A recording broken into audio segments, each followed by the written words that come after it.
printed it, we 3D printed the creature's head, which I had on a stick.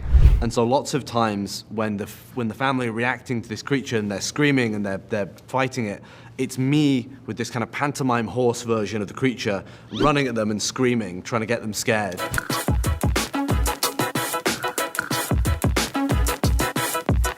There's something in my room. You believe me, don't you? O Iluminado, Carrie a Estranha e It a Coisa são só algumas das várias adaptações da obra literária de Stephen King, que em 2023 ganha mais um título para essa coleção. Boogeyman, Seu Medo é Real, é inspirado num conto mais curtinho do lendário escritor, publicado lá nos anos 70, e acompanha a história de uma família que acabou de perder a mãe e, além de lidar com o luto, tá tendo que lidar com uma criatura meio sinistra que tá se aproveitando desse momento de fragilidade deles. O AdoroCinema conversou com o diretor do filme, Rob Savage, e a gente quis saber como é que ele fez para construir esse novo bicho-papão e o que é que o Stephen King achou desse novo filme. When there are scary things we don't understand, our minds try to fill in the blanks. Sometimes the best thing to do is to face it. So this light is going to be completely solid like it is right now. Then gradually, it's going to start flashing until it's totally dark. So you can see that there's nothing to be afraid of. Okay? I think most adaptations have to choose what to cut from the original material, but in this case you had to add new things. So do you think it's harder? How did you work with that? Short story is basically just a therapy session between these two characters. It's very contained and it's got a twist ending. And they came up with this idea of the short story basically being the first scene.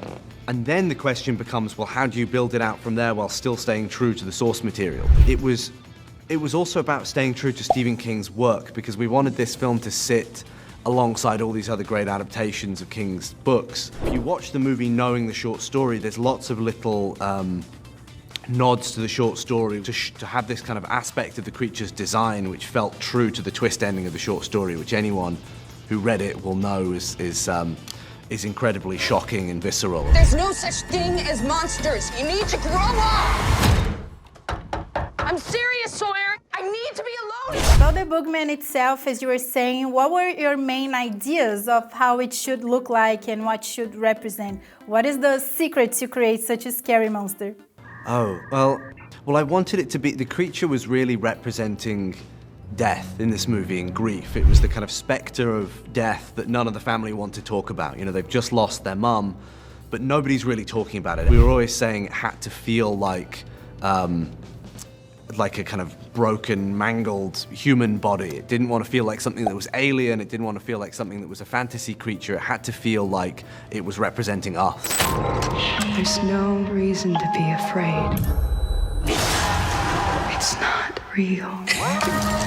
It's all just in your head. It's not real. It's not real. If I tell you. There's some famous stories about Stephen King not liking some adaptations of his work, and I wonder if this is something that worries a director.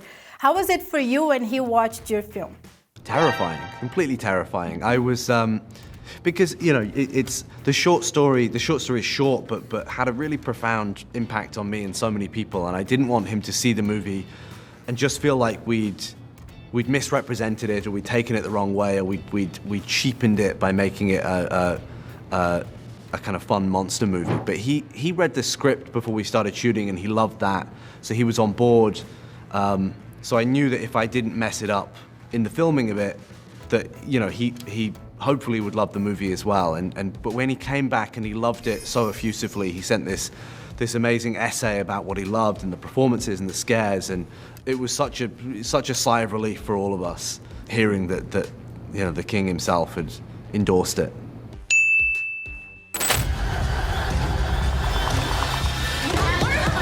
This isn't funny.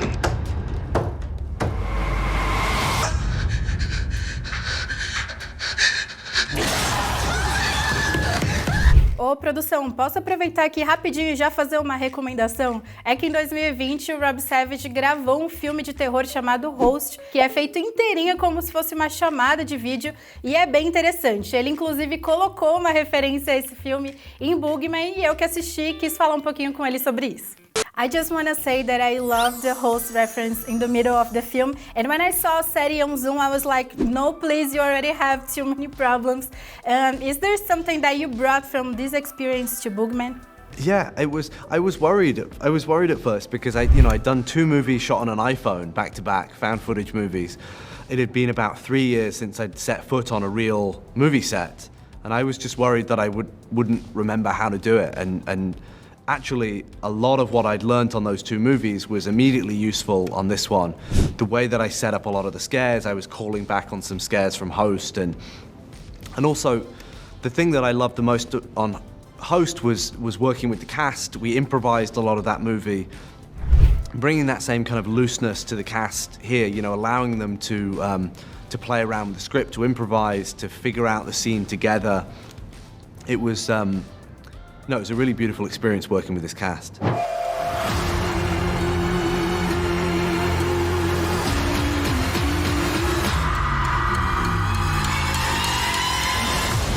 Dad, you have to listen to me. Okay.